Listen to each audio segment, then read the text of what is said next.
दोस्तों, इजराइल और ईरान दोनों ही अपनी क्षमता के हिसाब से एक दूसरे पर हमला कर रहे हैं। लगातार इजराइल ने तो खैर ईरान की पूरी तरह से आप कह सकते हैं कि मिलिट्री जो लीडरशिप थी उसको तबाह करने की ठान ली है, और कई जगह ऐसे हमले हुए हैं इजराइल की तरफ से ईरान में जहां बहुत ज़्यादा नुकसान हुआ है। लेकिन ईरान भी इजराइल पर ज़बरदस्त हमले कर रहा है। इनफैक्ट ईरान जिस तरह से हमले कर रहा है इजराइल पर, इस तरह की कल्पना लोगों ने नहीं की थी। लेकिन अब डोनाल्ड ट्रंप सामने आ गए हैं। दोस्तों, अमेरिका के राष्ट्रपति डोनाल्ड ट्रंप ने ईरान को एक ऑफर दिया है।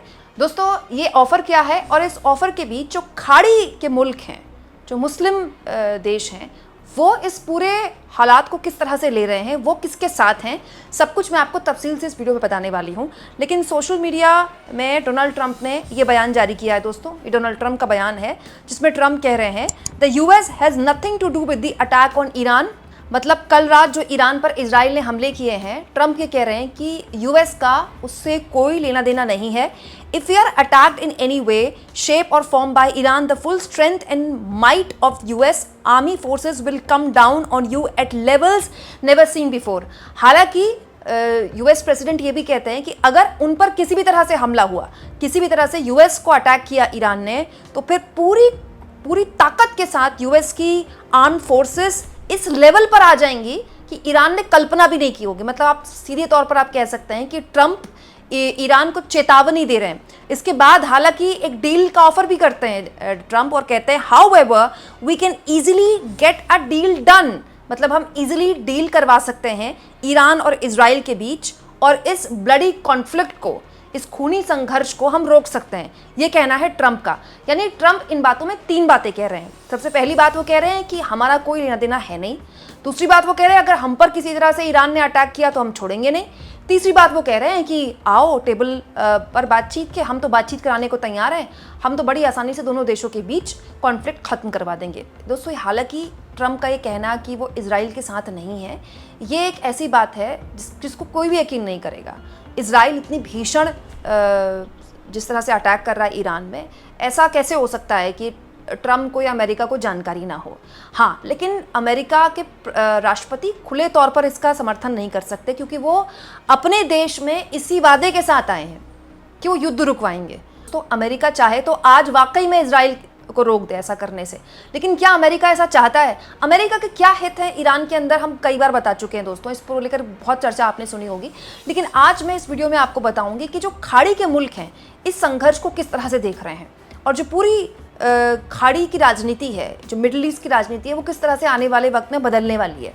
दोस्तों, जैसे खाड़ी के मुल्क कतर हैं, सऊदी अरब हैं, ओमान हैं, तुर्की हैं, इनकी अलग अलग तरह से प्रतिक्रियाएं आई हैं। ये एक ऐसे मुल्क हैं जहां मुस्लिम आबादी बहुत बड़ी तादाद में रहती है। उन्होंने इस मामले को किस तरह से लिया है मैं आपको बताती हूँ। कतर का सबसे पहले मैं आपके सामने रखती हूँ। दोस्तों, कतर की फॉरेन मिनिस्ट्री द्वारा ये बयान जारी किया गया है। आप देखिए दोस्तों, इसमें साफ तौर पर लिखा है कि कतर के विदेश मंत्रालय ने इजराइल के ईरान पर किए गए हमलों की निंदा करते हुए कहा है कि ये ईरान की संप्रभुता और सुरक्षा का घोर उल्लंघन है। मतलब कतर ने ईरान के समर्थन में बयान दिया है और कहा है कि जो इजराइल कर रहा है ईरान के साथ, वो उसकी संप्रभुता के लिए खतरा है। कतर ने आगे कहा है दोस्तों, इजराइल ने ऐसा कदम तब उठाया जब दुनिया भर के देश मध्य पूर्व में शांति बहाल करने के लिए कूटनीतिक समाधान तक पहुंचने का प्रयास कर रहे थे। कतर ने अंतर्राष्ट्रीय समुदाय से इजराइल को रोकने की अपील की है, और कतर के विदेश मंत्रालय ने इस मामले में यह भी कहा है कि अगर इजराइल को रोकने में देरी की गई तो मध्य पूर्व में इसके गंभीर परिणाम भुगतने होंगे। यानी कि कतर ये कह रहा है कि हर हाल में इजराइल को रोका जाना चाहिए,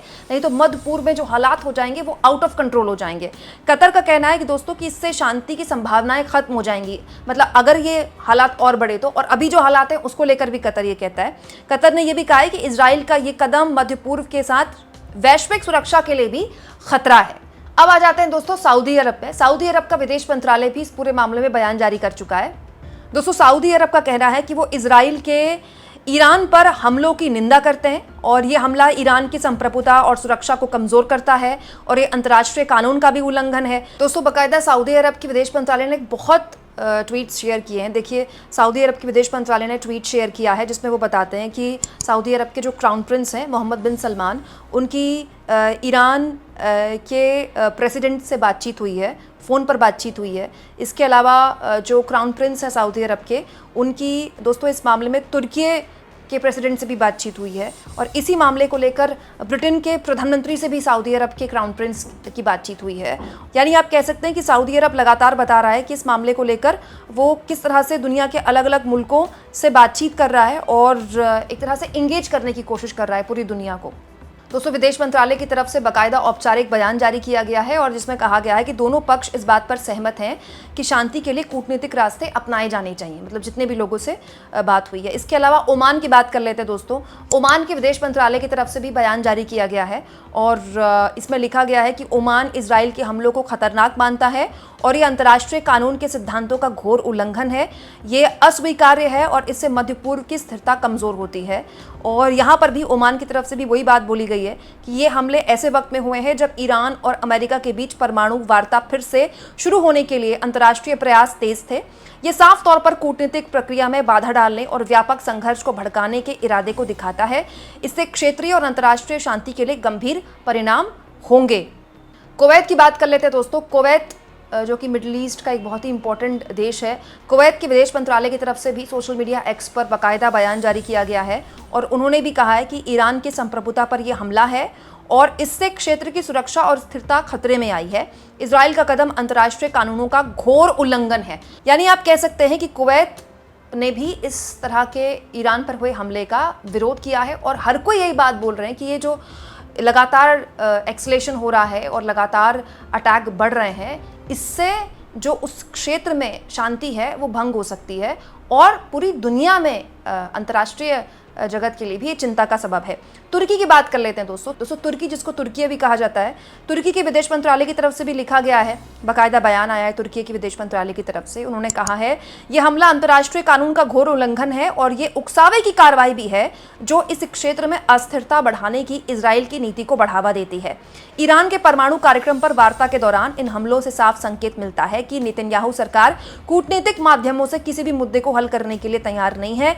इजराइल अपने हितों के लिए क्षेत्रीय स्थिरता और वैश्विक शांति को जोखिम में डालने से हिचकता नहीं है। तो बहुत कड़े शब्दों में तुर्की ने इस तरह के हालात की निंदा की है और दोस्तों इराक ने भी इजराइल के हमलों की निंदा की है और ईरान का समर्थन किया है। यानी आप कह सकते हैं कि जो खाड़ी के देश हैं वो इस बात को लेकर चिंतित तो हैं कि मध्य पूर्व में अगर इस तरह का संघर्ष आगे बढ़ता है तो ये न केवल उस इलाके की शांति के लिए खतरा है बल्कि पूरी दुनिया के लिए खतरा है। लेकिन ये बयान, अगर आने वाले वक्त में हालात बिगड़ते हैं तो क्या ये बयान बस बयान भर तक रहेंगे या फिर ये देश उस तरह से ईरान के समर्थन में आ सकते हैं जिस तरह से ये बयान दे रहे हैं? ये अभी बहुत जल्दबाजी होगा कहना। जाहिर तौर पर दोस्तों पूरी दुनिया अभी संघर्ष पर नजर बनाए हुए है और अब जिस तरह से अमेरिका का भी खुला बयान आ गया है, ट्रंप का खुला बयान आ गया है कि किसी भी तरह से अगर हमको निशाना बनाया ईरान ने तो फिर ईरान को इसके गंभीर परिणाम भुगतने होंगे। और जिस तरह के शब्दावली का ट्रंप इस्तेमाल कर रहे हैं वो इस बात की भी संकेत दे रहे हैं कि फिलहाल तो ये मामला मतलब जो ये संघर्ष है ये कम होने के रास्ते में तो नहीं जा रहा है। साफ संकेत हैं इसके। आप इस मुद्दे पर क्या सोचते हैं दोस्तों? कमेंट बॉक्स में ज़रूर लिखें और जितना हो सके चैनल को शेयर करें, सब्सक्राइब करें और थैंक्स और ज्वाइन के ऑप्शन से अगर आप चाहें तो कुछ आर्थिक मदद भी चैनल की ज़रूर करें।